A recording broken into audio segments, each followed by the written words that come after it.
Des groupes de jeunes comme ça, ils aiment bien discuter. Un samedi après-midi, dans un restaurant parisien du quartier des Grands Magasins. Ce groupe qui déjeune ensemble réunit des proches de la communauté catholique Ein Carême qui préparent leur mission mensuelle d'évangélisation de rue. Et on se retrouve une fois par mois ici, rue Caumartin, pour faire l'apostolat de rue, c'est-à-dire discuter avec les gens de la foi et fondamentalement annoncer le Christ. Voilà. C'est devant l'église Saint-Louis d'Antin que le petit groupe s'installe au milieu des passants, déballant une grande icône et quelques tracts. La mission commence bien sûr par une prière. Notre Père qui es aux cieux, que ton nom soit sanctifié. Le groupe est rejoint par le père Michel Giton à l'origine de cet apostolat alors qu'il était prêtre dans cette paroisse en 1978. Ne sachant plus comment rejoindre la foule indifférente qui défile devant son église, il organise un beau jour une mission dans la rue, mégaphone en main, pour inviter les passants aux activités organisées dans l'église ce jour-là. Le mégaphone n'a pas été du goût des commerçants en face qui ont appelé la police. Alors là, ça a été merveilleux. Grâce à la police, alors on a fait l'attroupement. La rue était absolument bon, comble de gens.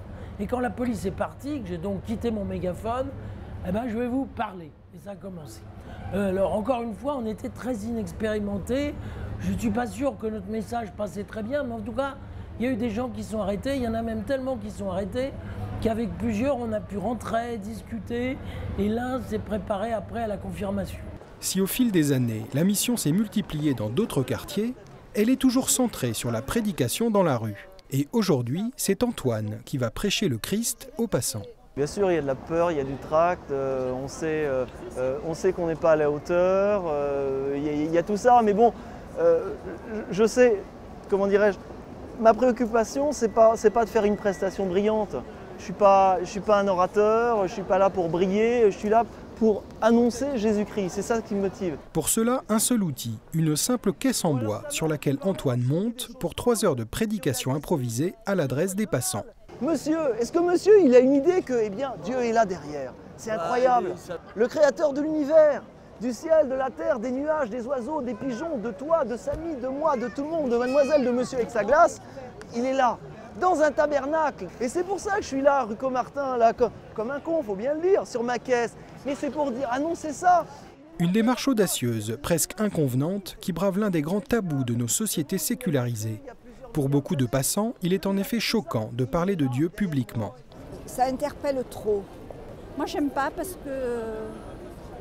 Non, ça me plaît pas. Mais certains sont d'un autre avis. Ça ne nous choque pas du tout. C'est aussi pour un petit peu attirer les gens et dire, tiens, nous existons, nous sommes là, que le Seigneur, il existe quoi. Il y a 15 ans, dans cette rue, Antoine était l'un de ces passants choqués par cet apostolat. Et je me suis dit, mais c'est quand même dommage qu'il faille toujours que l'Église catholique ait l'air comme ça ridicule et que les catholiques aient l'air comme ça ridicule.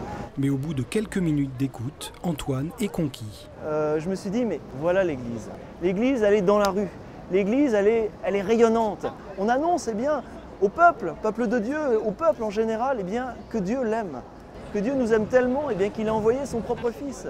Je me suis dit, voilà ce qu'il faut faire, voilà ce que je dois faire. Mais Antoine n'est pas seul, et ce sont de nombreuses conversations qui se nouent tout au long de l'après-midi entre les passants et les autres missionnaires. Bilan, après plus de 3 heures de mission. Il y a des moments où on a plus d'inspiration, puis des moments où c'est un peu plus l'impression de labourer la mer. Mais je crois que globalement, il y a eu pas mal d'échanges. Des échanges souvent furtifs dont il est difficile de mesurer les fruits. Alors qu'est-ce qui permet à Antoine de durer dans cet apostolat? À la fois, je me sens appelé à ça, donc il ne faut pas trop se poser de questions, il faut y aller. Parfois, c'est pas toujours évident, mais on y va. Et puis, une fois qu'on a passé cet après-midi, on est heureux, on a une espèce de sentiment d'exubérance, de joie intérieure, parce que on a essayé de transmettre ce qu'on avait de plus précieux au monde. Voilà. S'il y a 1000 manières de transmettre le trésor de la foi, comme nous y invite inlassablement l'Église, cet apostolat audacieux aura permis en tout cas à la rue Caumartin, tout au long de l'après-midi, de résonner du nom de Jésus-Christ. Prochain rendez-vous 19 décembre.